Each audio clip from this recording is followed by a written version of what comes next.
Laga ekifaananyi kyalina bantu wa Basoga. Her Royal Highness Mutesi Jovia.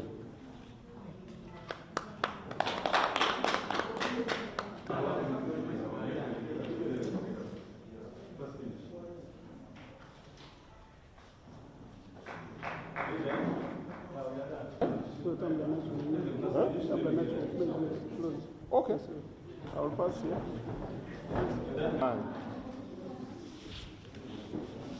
Official statements are there of taking it. You can take it close and they take. Okay.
Mulete entebe nyingi.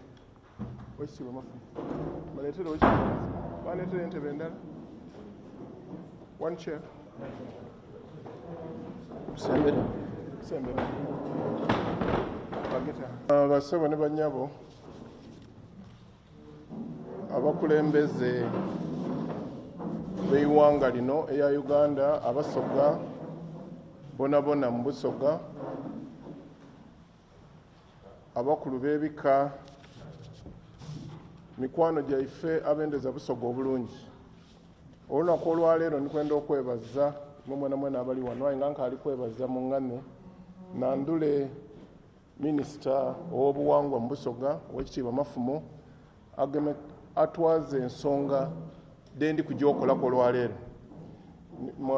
Era nandule muto wange Oweekitiibwa Kirya atwala ebya finance bya Busoga, n'Oweekitiibwa Mukembo atwala eby'abavubuka, Oweekitiibwa Yudaya. Ndikwenda okubebaza ab'amawulire mwena abali wano olwaleero.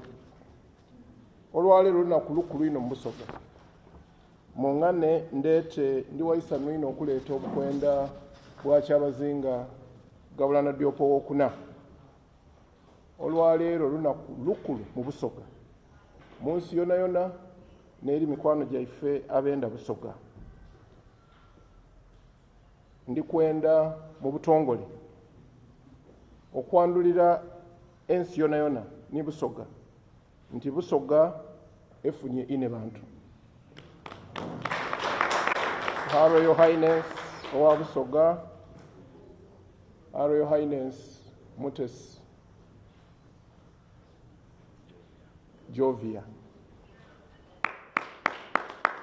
Her Royal Highness Mutesi Jovia family ye emutuwaire officially olunaku olwaleero libaire saawa nga 7 Oweekitiibwa Mafumo akulembeire emikolo gino era emikolo gy'obuwangwa egikolebwa mu maka gikoleibwa. Ndikwenda okwebaza family etuzaalira ine bantu wa Busoga. Twayenda okwebaza family etuzaalira ise bantu wa Busoga olw'amakula okuluyirira kwa Busoga olwaleero baba ise bantu akwizeemu. Ekijja okuyiraku tujja kuba n'emikolo egy'obuwangwa, emikolo egyo egyaniriza ine bantu wa Busoga. ine wantu wa Basoga afuuka ine bantu wa Basoga nga amaze okumulaga olukiiko lwa Basoga n'abalangira ba Basoga. Mu meeting eyo mwendidda okufulumya obuvo yasoma ki yakola ki. Mu meeting eno ndabalaga kifaananyi mbawe naliini ebindi ndabirekera yekigemaku. Ku lwa Basoga bonabona ndi kwenda okobera Obusoga n'ensi yonna nti Baba Kyabazinga asiimye ng'enaku d'omwezi 18 omwezi ogw'11 omwaka 2023 aiddaje ebugembe mu kasidro okuloopa obufumbo obutukuvu eri Katonda. Basoga obufumbo obutukuvu butandise eri leero kuba abazaire batuwaire ine bantu wa Basoga. Ku lw'abantu ba Basoga bonabona n'abo batwetooloire ni ku lwange ni famire yange ni baminisita banange betukola nabo emyaka gino gyonna ndi kwenda okuyozaayoza Kyabazinga wa Basoga. Niine bantu wa Basoga olunaku luno olukulu mbulamu bwaibwe ate nga lwakwidukirwanga mu Basoga ni famire donna olw'okwikirizaganya mu kalica ya Basoga nti ine bantu wa Basoga aweereibwa Basoga eno yonna. Kino kiraga empisa da Kyabazinga waife era kyalaga empisa daine bantu waife. Era nze ndi musanufu basebo ne banyabo nti ekibaire kibulangawo mu Basoga buti kiweirewo. Nukwenda okwebaza n'ekisekwebaza tiimu egemye ekintu kino okumala emyaka mingi, ekigemye obulungi n'ekikuuma netwikirizibwa okukibandira ku lunaku olutuufu nga tubise emitendera emituufu era nga tuli kubita ku mikutu emituufu.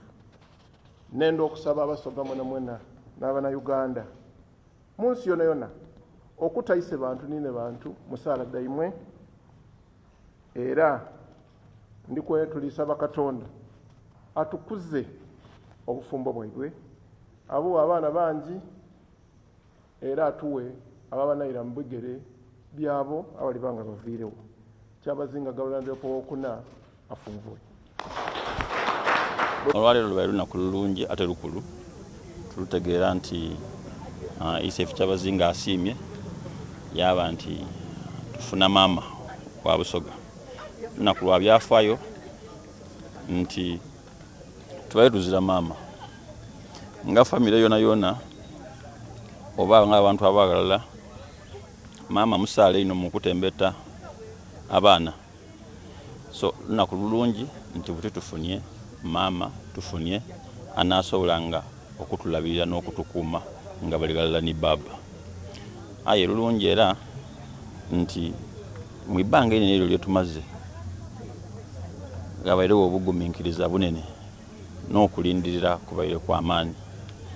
Aye mwagati mu kugumiikiriza okwo ni mu kulindirira Katonda atyo bw'amaze n'akigana twafuna maama nga aviire mu kika ekyabayise mugosa era yabanga mu mbeera yewazawo ekintu kyona kirobera mu buwangwa kuboneka nti afuuka ine bantu maama wa Basoga.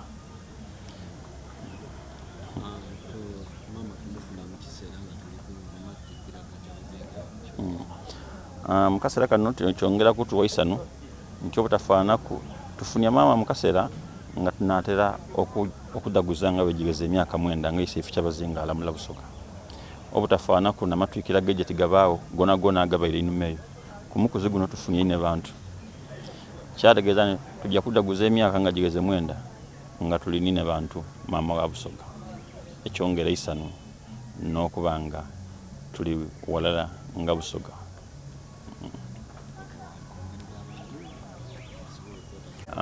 Tukowola abantu mwena abatasoboire kubaayo kunaddala ku mukolo ogusoose okubaawo ogw'obukunco ogw'obuwangwa. Aye ekyendiri nti mubaire ni n'abaireyo mu mwoyo aye era nga bweri nkola baida kwongera okwandulira maama ono obusoga mu butongole n'okusinga ku wano ate n'emikolo egindi gye mu maiso nga gyeyongera ku nsonga n'endala eyo. So tuli kubakowoola nti twidde mu bungi ennaku d'omwezi nga 13 wale ena mu ngaalwe ku kitebe ekyeisaza ly'ekigulu nga iseife adaguza ajja kubaawo ebintu bingi ebiri ebisinga obungi nga bitambulira mu kwega buwangwa bwaife n'ebindi. Ine bantu nga katuukire bwakobye okumugaita kujja kubaawo mu mwezi gwa 17 na ku mwezi nga 8 ate wano ku Lutiiko e Bugembe Abasoga bona yabaide okubanga bali gagati mu kintu ate nga bali galala n'enteekateeka ejo.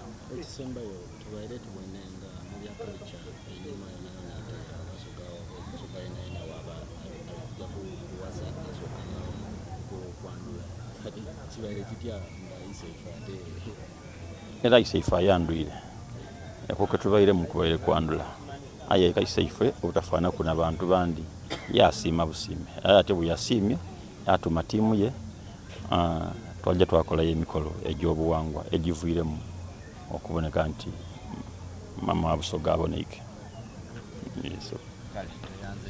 Kobedenze Essanyu ninza Innocent gumikiriza waiguta baba katikiro yayikirizanu nkore mirimo gyayise bantu maze wane myaka 8 ayiwo nja kunywa kwamarwa bafumanze bansoka muri baba batayina bayonka buti na wokonka njakore mirimo baba buti hanti nawe ntora mata ndakore mirimo obankutuka ayinkorera baba buti no bwempumura nimpumura buti nzira cyembanda Busoga baba fumvuwa ine bantu tusange njakore mirimo badda kaga nsobana kumutagura mu kitaguru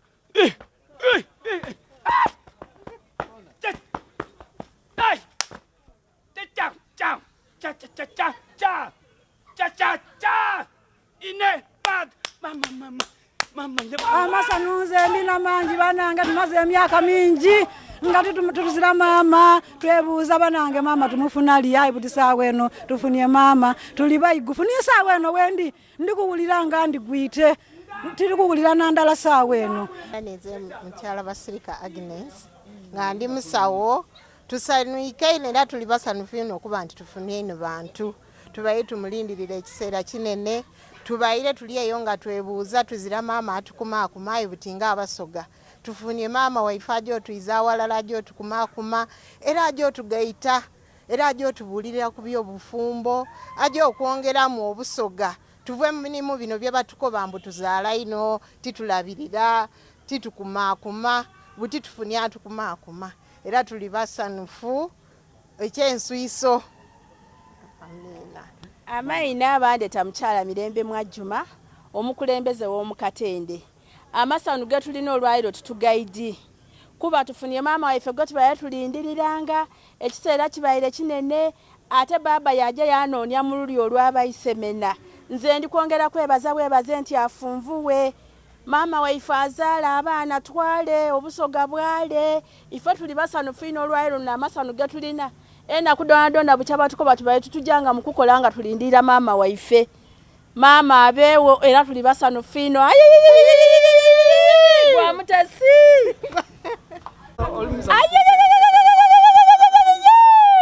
ndi musanufu ino nti baba Kyabazinga afunie omukyala amaka gala mama titukafa ndala ate ekindi ekimpaire Essanyu zena ndi mwise ngobi nsanuike nti mwanaze afunie eki omukyala ninze bamuwe Josephine okuva mu